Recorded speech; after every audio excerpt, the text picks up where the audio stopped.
trying. Come on! When you can't take any more, when you feel your life is over, put down your problems and pick up your cup, and I'll put you together again. Cadbury's Highlights with only 40 calories. Put you together again. There's hot chocolate, and there's Cadbury's. If you spend 10 hours on free serve at peak time, the call charges will be up to £24. The same 10 hours on AOL costs a lot less. In fact, for a limited time, it will cost you nothing. Zero zilch. AOL's completely free trial offer. Look out for this pack. Now that's free. We have to guard ourselves against the terrorist bomb. Air travel and sabotage. Crash landings continues tomorrow at 8:30 on 5.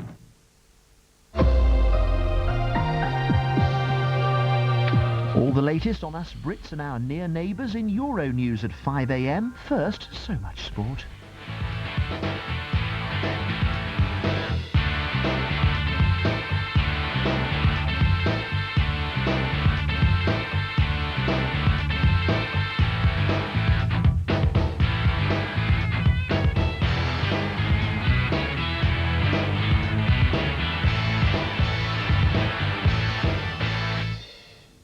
Good evening to you lot. Happy New Year as well. That's goodbye to those 2,000 years and hello to our new set.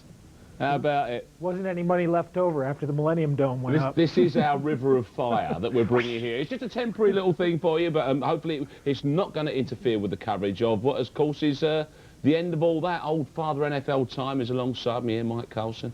And we're going to be saying goodbye to the regular season now, of course, all bar one. We'll deal with that later. But Absolutely. This is also the last of the updates as well, isn't it? So we're going to be casting our eye forward after we've seen what's been going on the rest of the day. And it was a great week. I mean, a really exciting week. And it's been a crazy season, so, you know, it figured that it would end on a crazy week. And what comes a bit of a surprise to me as well is that, I suppose it's always the way with the end of the season, because some of the coaches are leaving the clubs to avoid the rush early, aren't they? They call them head coaches because their heads are always on the line. That's right. More of that kind of information later on. But now let's press on and give you the AFC.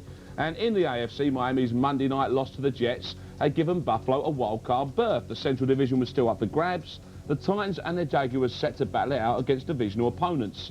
Kansas City and the Seattle both had to win to be sure of a playoff place, although a loss could see the Seahawks qualify. As we said in game plan on Saturday, Miami had their fate in others' hands, looking for either the Chiefs or the Seahawks to lose in order for the Dolphins to claim the final playoff place.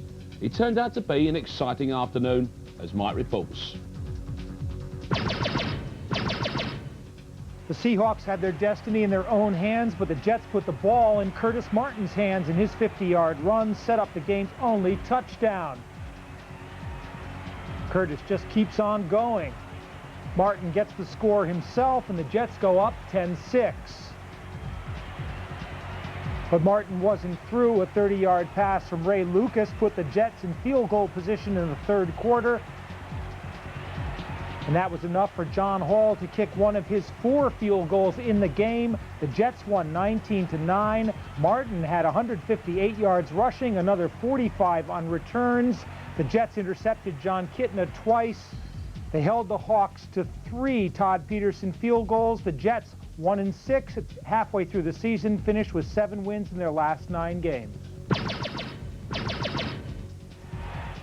All Kansas City needed was a win to make the playoffs, and Seattle's loss meant the AFC West was theirs for the taking as well. The Chiefs started out strong, to Mark Vanover giving them the lead on an 84-yard punt return. James Hasty made it 14-0 on a 34-yard return of an interception, and the Chiefs were cruising. It was 17-0 Kansas City still in the first quarter when Marcus Walker blocked Leo Araguz's punt. Kenny Shedd picked it up, ran it back 20 yards for Oakland's first score of the game. In the second quarter, former Chief Rich Gannon's second touchdown pass, a shovel to Napoleon Kaufman, gave Oakland their first lead at 21-17. In the final minute of the first half, Kansas City retook the lead, grew back 7 yards to Tony Gonzalez.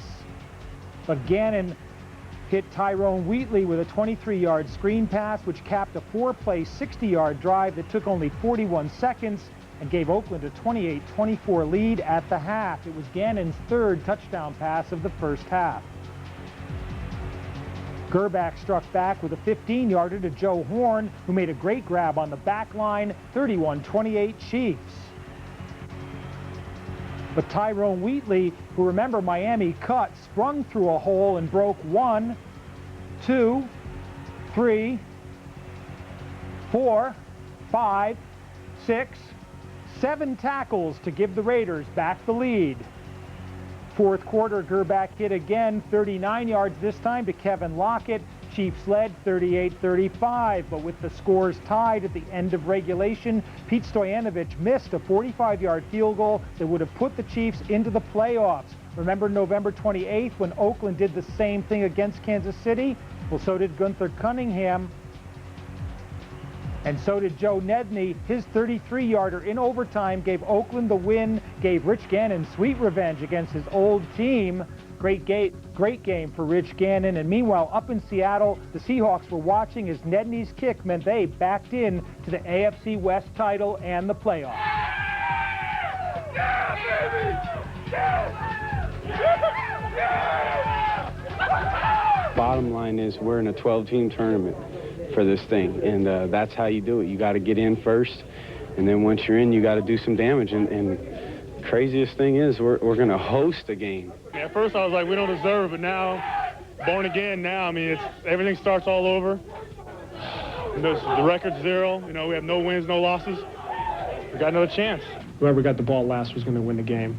And offensively, we knew if we would have got the coin toss, we would have probably went down and scored, kicked the field goal, and win the game. We just had that in our mind. We had that mentality. We had the attitude. And it just showed with 50 seconds to go in the game. We went right down and then put ourselves in a position to kick it. You can't imagine how bad I feel about this. You know, when you work for 2 straight years with about 4 days off, it's tough. It's real tough. But we're going to have to get over it. You go from the depths of despair to euphoria. And I mean, I got to send John Gruden, who's a good buddy of mine, I got to send him something. I didn't get him enough for Christmas, that was for sure. Miami knew Seattle and Kansas City's losses meant they were in the playoffs regardless of what they did, and it showed as Skip Hicks put the playoff-bound Redskins in front early. Rodney Peete took over for Brad Johnson midway through the game. He hit Irving Fryer for a 30-yard touchdown that made it 14-3 Washington. Pete's second touchdown of the game went to Larry Centers. That sealed Miami's fate. The Skins won 21-10. They finished 10-6. Miami lost 6 of their last 8 games. They got a late touchdown from Damon Heward. Some nice running from rookie Autry Denson, who was picked off Tampa Bay's practice squad. Another rookie, Rob Conrad, had 10 catches. Orlando Gadsden had 9 for the Dolphins. The Jags, without Mark Brunell, needed a win over the Bengals to secure home field advantage throughout the playoffs, but the Bengals scored first. Cedric Shaw, 8 yards out. Fred Taylor tied it up with a 13-yard burst up the middle, and that was all she wrote for Cincinnati. Former Amsterdam Admiral Jay Fiedler hit Keenan McCardell for a 25-yard touchdown. Way to go, Dartmouth guy. And Fred Taylor's second TD of the day was as tough a 1-yard run as you'll ever see. The Jags go on to win 24-7. A huge day for Jimmy Smith, 14 catches, 2 short of McCardell's own personal best. But the Jags lost Tony Boselli through the playoffs, out 7 months with a torn ACL. In Pittsburgh, Steve McNair took to the air, hitting Frank Wycheck for a 7-0 Tennessee lead. Richard Huntley tied the score on an 8-yard run. But no sooner had the Steelers pulled it level than Rodney Thomas put the Titans back on top with an 11-yard dash of his own.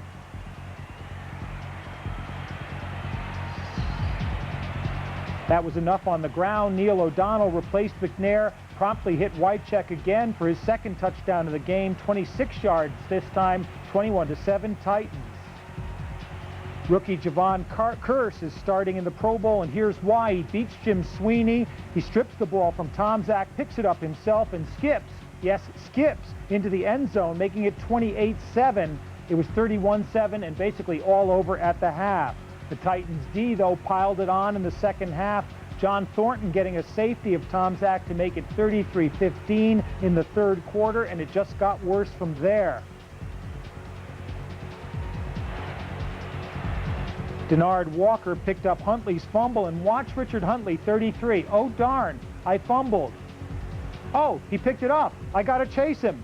Denard doesn't get caught. He goes 83 yards for the touchdown. The Titans win 47-36. They finish 13-3. They'll host Buffalo in the playoffs. They scored 139 points in their last 4 games. Rodney Thomas had 95 yards in relief of Eddie George, but the Steelers had 139 yards rushing. And Buffalo probably noticed that because they were hosting the Colts and they were down 3-0 when Antoine Smith's 21-yard run gave them a 7-3 lead, and Buffalo's a tough team on the ground. Doug Flutie was getting a week's rest, and Rob Johnson was in at quarterback. He hits Peerless Price for a 23-yard touchdown and a 14-3 lead. Jonathan Linton's 3-yard run with 27 seconds left in the half made it 21-6 Buffalo. And then in the fourth quarter, Johnson hit rookie Bobby Collins for his second touchdown of the game. It extended the lead to 28-6. The game finished 31-6. And Johnson played so well that Coach Wade Phillips announced he's going to bench Flutie. Johnson will start next week against Tennessee, but Antoine Smith suffered a concussion, and for the Colts, Cornelius Bennett got hurt as well. In New England, Troy Brown's 52-yard punt return put the Pats in position to break a 3-3 tie with the Baltimore Ravens. Brown's fancy footwork set up Drew Bledsoe's 1-yard pass to Mike Bartram. New England led 10-3, and Bartram does not catch many passes. It was 13-3 in the third quarter when Chad Eaton picked up a 23-yard fumble. That was New England's best run of the game. The Pats won 20-3, playing without Terry Glenn. Bledsoe had just over 100 yards passing. That's 210 in the last 2 games.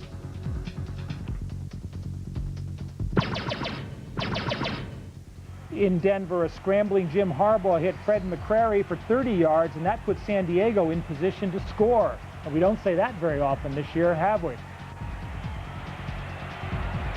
Jermaine Fazende's 1-yard touchdown run gave the Chargers a 6-0 lead.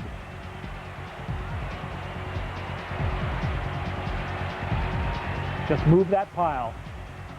Fazende, who is a pile himself, went 54 yards to set up a field goal by John Carney. Carney missed an extra point but kicked 2 field goals as the Chargers went on to win 12-6.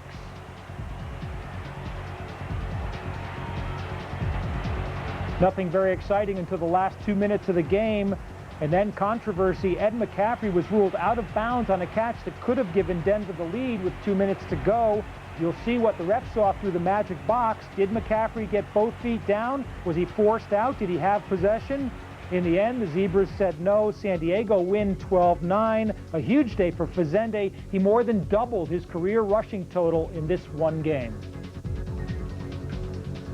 And now the final standings after Week 17. In the East, Indianapolis, Buffalo, second, Miami, the Jets, and New England. I said at the start of the season I thought New England would finish below Indianapolis, although that wasn't quite the order I had in mind. In the Central, Jacksonville, the champions, a game ahead of Tennessee, who beat them twice. Baltimore finished in third. Pittsburgh, another horrible year. Cincinnati, as usual, under Bruce Coslett. And the new boys in Cleveland with 2 wins.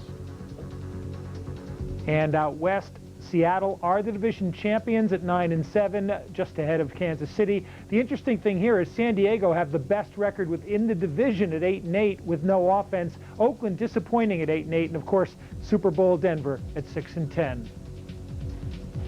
And so here's the playoff picture. The division champions, Indianapolis, Jacksonville, and Seattle. The 3 wildcard teams, Tennessee, Buffalo, and Miami. So there you go. That's the first part of it all sorted out. NFC coming up in the second half. I suppose, Mike, we better start with the old Miami, Kansas City, Seattle triangle. Well, I love What a John Kitna saying, well, we're hosting a game, and Buffalo certainly have to feel hard. Out 5 minutes prior to that, didn't he? Buffalo have to feel hard done by because they finished 11-5, 2 games ahead of Miami, who they beat twice, and they have to go to Tennessee and play a team that's 4 games better than Seattle in the first round, while Miami gets to go out and play Seattle, 2 teams that are both in a tailspin, both backing into the playoffs. You know, this is an amazing situation because any of these teams could have won their way into the playoffs easily, you know, 2-3 weeks ago, and none of them did. And coming down to this last weekend, are you surprised that Kansas City basically blew it? Really, didn't they? I mean, they were there. It was there for the taking, and blew it. Sort of Oakland made their season with that win. But that's the way that whole division has gone the whole year. I mean, Seattle was sitting pretty halfway through the season, and their offense seemed to fall apart. And coincidentally or not, Joey Galloway came back. And I can't figure out a reason why, apart from team morale, something in the internal chemistry of the team may have changed and may be the result of that. But, I mean, things like, I thought Walter Jones was the best tackle in the AFC, you know, in the first half of the season, and he sort of disappeared in the second half. I mean, we heard the Seattle boys there, I mean, understandably over the top with optimism.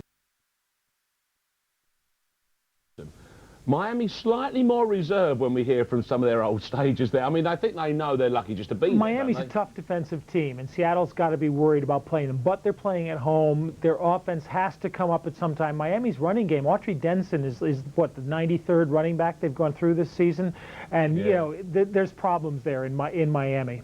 The Jags, Tony Baselli, I mean, to actually lose someone at this stage, I mean, guys have known that they're going to be losing players before now. Huge loss for Jacksonville. Leon Searcy sprained his ankle, but an ankle sprain, he should be ready in 2 weeks because they have the bye week, obviously. But Baselli's a huge loss. They'll probably move Coleman, who's the left guard, out and replace him at guard. But remember, Brunell is not going to be 100%. You know, they don't even know if he'll actually play. Jay Fiedler might well get the start. All of a sudden, we're talking about a whole different Jacksonville team. And Cornelius Bennett hurt his knee for Indianapolis. Now, he's got 2 weeks to recover as well. But remember, Super Bowl seemed to follow Cornelius Bennett around. 4 at Buffalo, at Atlanta last year, and now at Indianapolis. So he's not, if nothing more than a good luck charm, you know. And that is the hard thing for the Jags as well. So losing a guy now, at least if you lost the fellas a few weeks ago, you were kind of prepared. You have time to plot a replacement. But not now. You know, a lot of teams were breaking in guys in the last week of the season, you know, just in case they need him as replacements. And, of course, Rob Johnson now is going to start over Doug Flutie, which I understand in a way, but it makes no sense to me. You know, you take the guy who got you there and you use him for the rest of the playoffs. Dare I say Indianapolis dark horses? What a great surprise. I mean, the biggest turnaround in NFL history, you know, 3-10 to 13-10, and they did it with such an exciting team. You know, Peyton Manning in his second season throwing the ball, Marvin Harrison just blossoming into one of the great receivers in the NFL, you know, always has had that potential. But this year he came through 111 catches going into last week. And Edgerrin James led the NFL in rushing his rookie year, averaging almost 100 yards a game.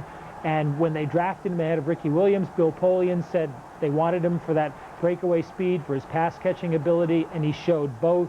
And Polian's done just a great job of putting this team together with great drafts, 2-3 years in a row, good drafting, and good free agent signings. They strengthened their defense through free agency. They drafted to get an offensive line 2 years ago, and then to get the skill position players in the last 2 years, and they've done just a great job. And they kind of snuck up on us as well this year to a great extent, didn't they? Well, I mean, most of us looked at Indianapolis, and like I said, I thought New England was a fading team, and Indianapolis was a coming team, so we thought, well, maybe they'll sneak in, you know, to 4th place in that division because it's a tough division. But, of course, remember, the Jets collapsed early on when they lost Testaverde, and it took them a few weeks to get going. Now, before we obviously will chat a bit more about these teams because they're going on, but let's talk about the team that's saying goodbye. And what a sad farewell for Denver. Well, again, injuries are a big part, you know, of a lot of the bad seasons that were turned in this year. And Denver was always going to have a problem replacing Elway. Brian Griese wasn't the answer at the start of the season, and neither was Bubby Brister. But I don't think anybody could have conceived Bubby Brister's drop-off from last season. And they're blaming it on the shoulder scope that he had, that he just didn't have the velocity in his arm to be able to do the job. And really, they didn't have a lot of winning until Chris Miller came in at quarterback. And everyone who played well for them got hurt. Terrell Davis got hurt. Shannon Sharp got hurt. Miller got the concussion and was, his career's probably ended when he started playing well. They lost Mobley for the season. Just a terrible run of injuries, and that killed a number of teams. This season that we can say they had disappointing seasons, but we have to look at injuries as being a major factor there. Well, they had a big year, they had a bad year, so it goes. Free agency has affected depth so much that there aren't many teams with good depth. They'll be looking forward to next year, I think, is the way to go. Yep. And in the second half, we'll be looking forward to the NFC as well. Mike rounds that up for week 17 for as well. Also be looking forward to the postseason, previewing that for you. And we say farewell to some of the gaffers. See you in a couple of minutes.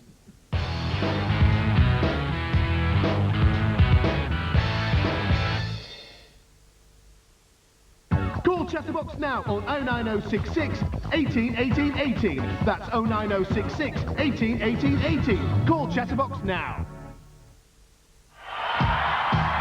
The greatest good time hits sound fresher than ever on the Fun Generation.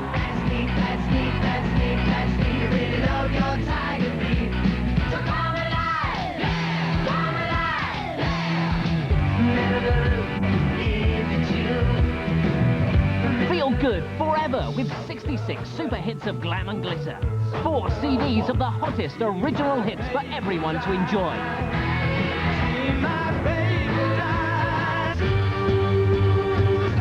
Don't miss the glittering sound of the Fun Generation. Refresh your ears with over 4 hours of huge chart-smashing favourites.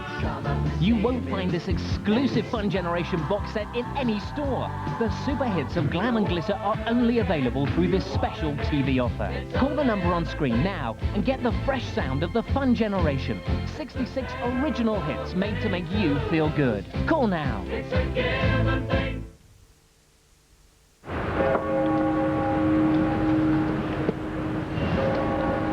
Není tamhle tvoje žena s tím chlapkem z garáže? Ne. To je ten z řeznictví. He who drinks Australian, thinks Australian.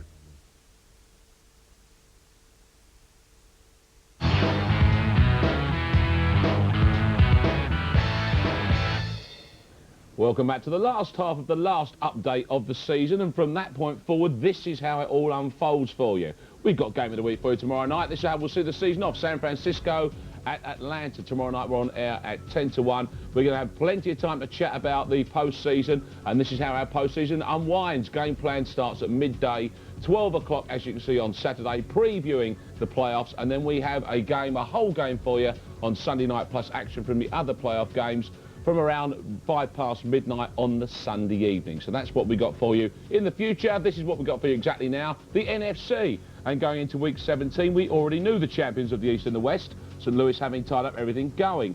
The Central Division was a straight fight between Tampa Bay and Minnesota, with Detroit a guaranteed wild card. 4 teams, all tied on 7 and 8, were battling for the solitary playoff place, with only the Dallas Cowboys with their destiny in their own hands. Back to Mike. In the battle for the NFC Central, Tampa Bay were in the driver's seat, and in Chicago, where Warren Sapp forced a fumble from Cade McNown to set up Tampa's first touchdown. Mike Allstott delivered the score, and that made it 10-0 Bucks. Sean King's 6-yard pass to Dave Moore capped the scoring in the fourth quarter.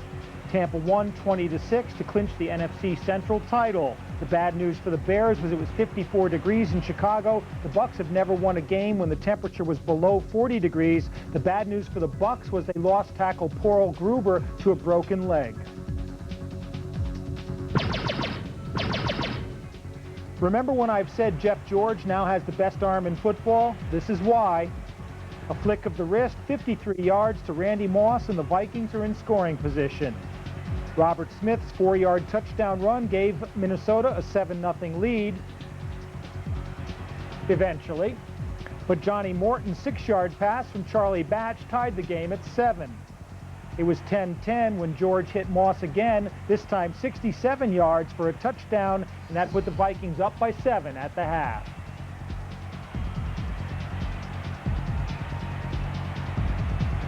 The Vikes went up 24-10 on Leroy Hord's 3-yard run. And Chris Walsh was cheering the Crumpler on as Carl Lester gave Hord the patented Crumpler crush. Batch re-injured his broken thumb, and Gus Frerotte came on to throw a second TD pass to Morton, but it was too little too late. The Vikings win 24-7. The Lions' fourth straight loss. They've lost 6 of the last 8, but they still make the playoffs. The Vikings will host the wild card, but they lost Ed McDaniel to a knee injury. Dallas controlled their own destiny. A win over the Giants meant a playoff spot, and the good news was they were in Dallas, where the Cowboys are 6-1. Jason Tucker wasted no time, 79 yards on the opening kickoff to set up a field goal. Leading 6-0, Emmitt Smith's 45-yard run set up Dallas's first touchdown of the game. Emmitt Smith just refuses to lose. Troy Aikman hit Rocket Ismail for the score, a 6-yarder that put the Cowboys up 16-0 at the half. It was 16-3 when Aikman hit Tucker on a slant that turned into a 90-yard touchdown, and that put Dallas up by 20 points. 20 points was going to be too much for the pathetic Giant offense. A late touchdown from Kerry Collins to Brian Alford was as close as New York got. 26-18 Dallas. It puts the Cowboys in the playoffs. Emmitt ran for 122 yards, finished 3 yards short of 1,400 for the season, and Troy Aikman explained just how his 8-8 team made the playoffs. The team's been through a lot, and the team has, responded for the most part when it's absolutely had to. And right now, right now we have as good a season as we had a year ago. That's the way we're supposed to play week in and week out. Now, if we can sustain that same kind of level of play and cut back on some of the mistakes that we made that you may not recognize, and capitalize on opportunities, ain't no telling how far this team can go. Green Bay needed a Dallas loss and a lot of points to get a playoff spot ahead of Carolina, and they got the points. Bill Schrader from Brett Favre got it started. Then Dorsey Levens got the first of 4 touchdown runs to make it 14-3 Packers at the half.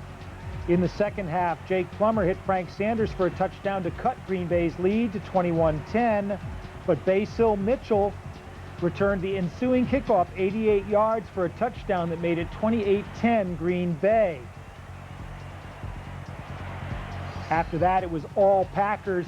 Schrader's second touchdown of the game was a 32-yarder from Favre. Schrader hails from the University of Wisconsin Green Bay via the Rhine Fire, and he showed how local boys know how to do the Lambeau Leap. It's instinctive. 939 yards total offense, 56 first downs in this game. But Green Bay's season, you can tell it's Favre's stats. 22 touchdowns, 23 interceptions. Like the Packers, the Panthers needed points to possibly poach a playoff perch if the Giants poleaxed Dallas. Steve Berline was in the scoring mood. He hit Mushin Muhammad and Wesley Walls with first-half touchdowns. That gave Carolina a 17-0 halftime lead over New Orleans. Second half, Berline hit Walls again from 15 yards out,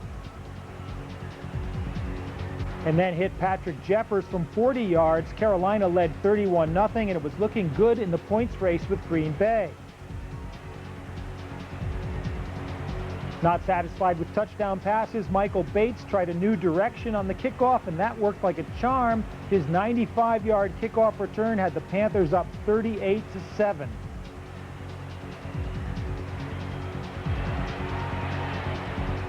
And the fans with the calculators were going crazy by now. Jeffers' second touchdown of the game, a 32-yarder, was Berline's 5th touchdown pass of the day. Carolina won 45-13, but it was all academic because of Dallas's win. Kevin Green had 2 sacks. That gave him 12 for the season, and George Seifert 8-8 in his first year as a head coach. It's been weeks since the Rams were playing for anything but records, and Marshall Faulk was wasting no time. His 8-yard shovel pass from Kurt Warner had St. Louis up 7-0 early. Faulk's 57-yard run behind tight end Ernie Conwell's block set up his 1-yard touchdown. Faulk broke the NFL record from yardage per scrimmage, 2,429, the old record held by Barry Sanders. Donovan McNabb hit Torrance Small for a 63-yard touchdown to put the Eagles back in the game, but you get the feeling Devin Bush wouldn't be doing that spinning top imitation in a meaningful game. Small doesn't care. Mike Mamula's 24-yard interception gave Philadelphia a 24-17 lead. But Kurt Warner doesn't like throwing interceptions. He struck right back with a 15-yard touchdown to Torrey Holt. The upcoming touchdown pass was going to be Warner's 41st of the season. Now, only Dan Marino had ever thrown 40 touchdowns in a season before Warner did it, and the former Amsterdam Admiral wanted the ball so bad he nearly joined the dance to get it. And then nearly dropped it once he did get it. Whoops. McNabb hit Chad Lewis to put the Eagles back on top, 31-24. And Lewis decided to do the Ram dance for the Philadelphia fans.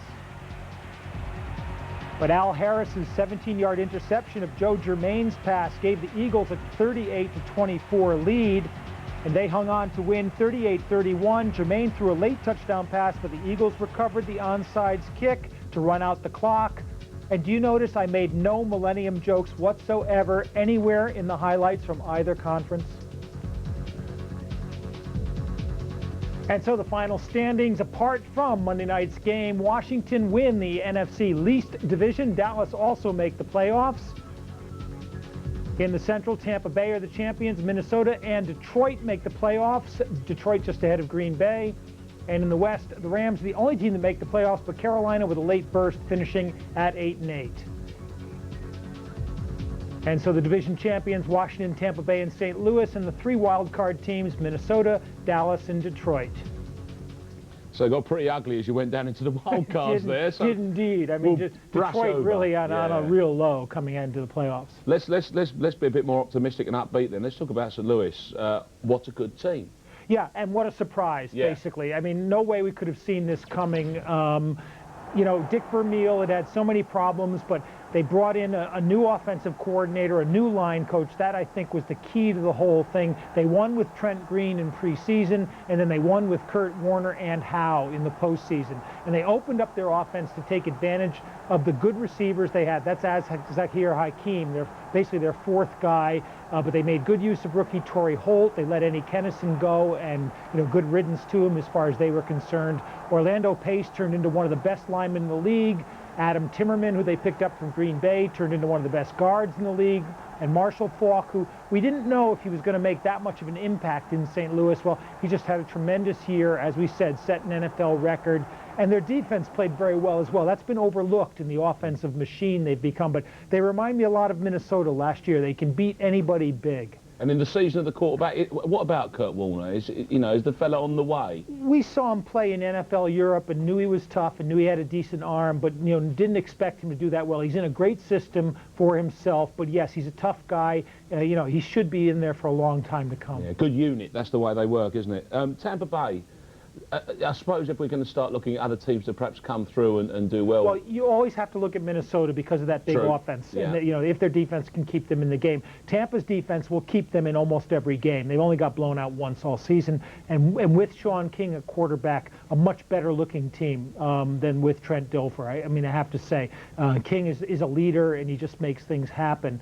Dallas, you would think they were 7-1 at home, 1-7 on the road. No team with a 1-7 road record has ever made the playoffs before. But Dallas, could be a long shot going into that playoff scene. Well, they wouldn't exactly say Emmett and Troy were going over the top in their. No, but this is a team that survived an injury to Michael Irvin, a lot of problems, Leon Lett's suspension, and played very well at times. Whereas, say Atlanta, last year's conference champions. Now, sure, they played better last year than anybody thought, but Atlanta went into the season thinking they would be a good team again.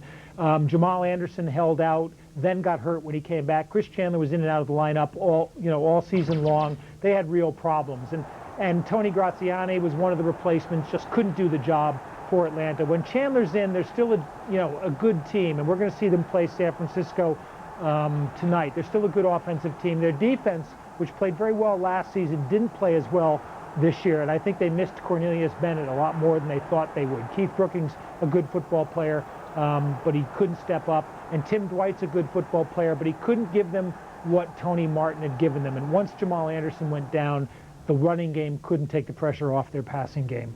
Yeah, we're going to Georgia Dome, and they're not.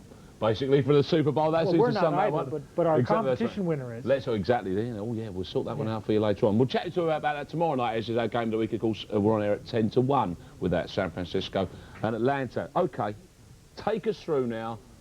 From this point forth, this is what goes down. Right, and all season long I've been saying if the playoffs were to begin next week, well, next week they do begin. And here's how it's going to look. In the AFC, now what happens is you seed the divisional winners 1, 2, 3, and then you seed the wild cards 4, 5, 6.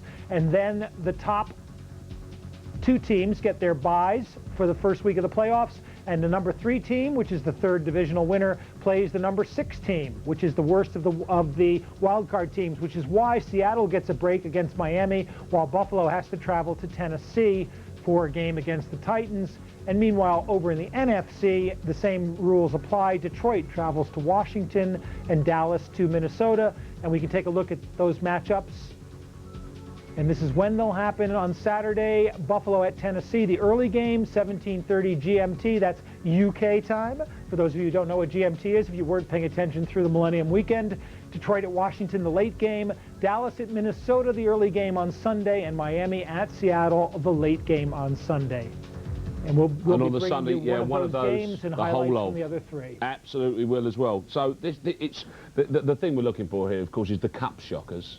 Where do you see the possible shake-ups in there? I really think Buffalo could, but now I've got to rethink this one with Rob Johnson at quarterback. Yeah. Because Flutie's a big game player at times. Johnson, though, with his passing, can open things up, and you can shut down Tennessee, like Jacksonville tried to do, force them into the air and try to shut them down. Buffalo's a pretty good defensive team. Miami could well beat Seattle. I mean, this is 2 teams on the spin. Which one's spinning down? In the NFC, it looks more clear-cut. Washington should beat Detroit, although, their pathetic defense could always allow Detroit a couple of quick touchdowns. But I'd like Detroit a lot better if Charlie Batch is playing, and we won't know that till later on in the week.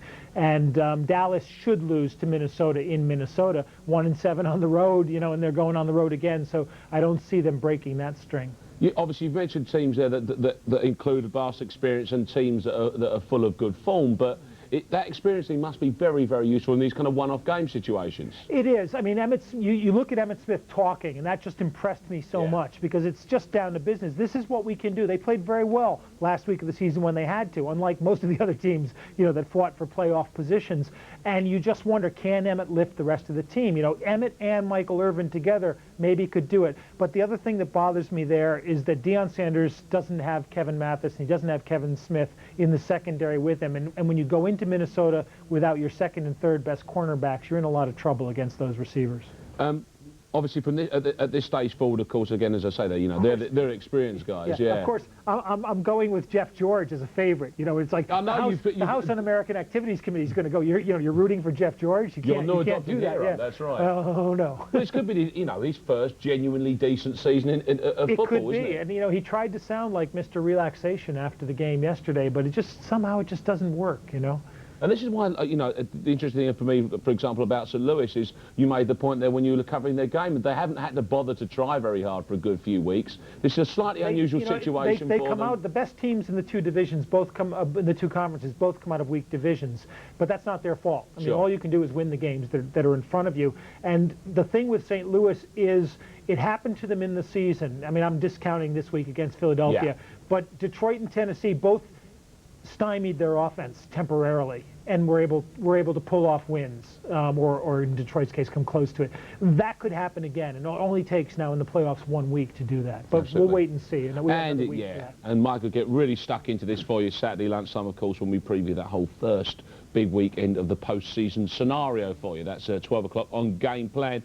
However, there has been some other business, as usual, one almost might say. Good night, God bless to 3 coaches already. I mean, I tell you what, their bodies weren't even cold, were they? No, and the shovels of earth were falling into the grave on Pete Carroll, and surprisingly on Ray Rhodes. I mean, Carroll was no surprise. The Patriots axed him quickly because what they tried to do was to get Bill Belichick from the Jets as their head coach. But the Jets acted just as quickly. Bill Parcells announced he was resigning, which was his decision, not the team's, but they wanted him to make it quickly because Belichick was guaranteed their head coaching job as part of the deal that Parcells signed with Leon Hess. That all happened relatively quickly, didn't it? Because Parcells was kind of hanging on in there till about a week ago, I was wasn't he? surprised because I thought he was having a pretty good time the last few weeks with Ray Lucas at quarterback, and that was a great job of coaching that he did this season. To take the Jets to, I think they won 7 of their last 9 games with Lucas at quarterback, just among the best coaching he's ever done, and I thought he was enjoying it enough to come back. But I think he wanted Belichick in that head coaching job, and I'm not convinced that Bill is going to, do it as a head coach because Parcells' volatility is part of the secret is his success. Belichick is extremely volatile as well, but by comparison, he has something to play off of. I was also surprised that Ray Rhodes got the axe. Yeah, been around and, and didn't do that badly as such. It's Packer family, and they fired all of his assistants with him, which leads me to think that there was some sort of dispute between him and Ron Wolf as to the way the team was being used. And, I keep going back to the Packers, and I think they underperformed this year, but I look at Brett Favre, 22 touchdowns, 23 interceptions, and yes, he played a lot of the year with an injured hand, but I look at that as being a major factor. Mark Chmura's loss was another major factor there, but Ray Rhodes had a 4-year contract. They're going to pay him a lot of money. So someone really has decided upstairs that enough was enough then, haven't they? And as you say, probably for Stillwater's running even deeper than we can even probably guess. I would think so. They're not going to be the only 3, are they? It's hard to say because you would have thought Mike Ditka was gone, but apparently he's in meetings right now with the management. It's tough to fire Ditka because it's his plan that you've bought into. You've got to give him another year to do it. And somehow Bruce Coslett keeps his job. I think Norman Chad said this was like Herbert Hoover sticking with his Secretary of the Treasury in 1929. Oh, really? There you go. OK, obviously we're back tomorrow night with Game of the Week for you, but this is the last update of the season. Plenty of post-season action for to come here on Channel 5. So by way of saying farewell to our little Monday night slot, how about this lot? See you later. Do you believe this? Hold the phone, fasten your seatbelts. Wow. I can't believe it. Oh my goodness, what a play! And this crowd is bedlam. It's pandemonium. Holy cow. This place is bananas.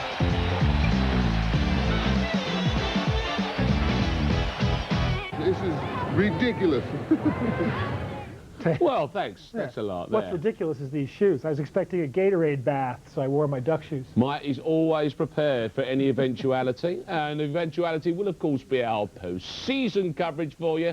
Game of the Week tomorrow night, though, and we're wanting faxes from you. We'll make sure when you get in touch, we'll give you a fax number. It'll be fun. We'll chat about the post-season, so we'll see you tomorrow night, 10 to 1. Enjoy, and we'll see you soon. Bye-bye.